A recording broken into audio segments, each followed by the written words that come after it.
DB কর্তৃপক্ষকে 24 ঘন্টা সময় দিচ্ছি।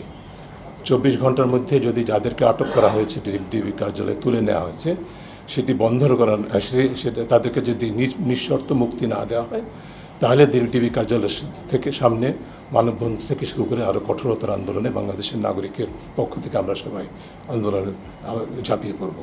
এটি সকলের জন্য আমি অবগতির জন্য জানাচ্ছি এবং সরাসরি এখানে ডিবি কার্যালয়ের প্রতিনিধিরাও আছেন সম্ভবত, তাদেরকেও বলছি এটা না থাকার কথা নয়, তাদেরকেও বলছি এটা আপনার কর্তৃপক্ষকে জানিয়ে দেবেন।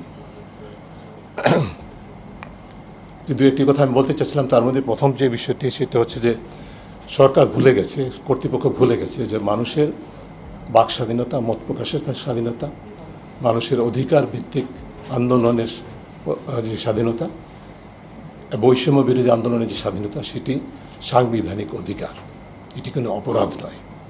এটা ভুলে গিয়ে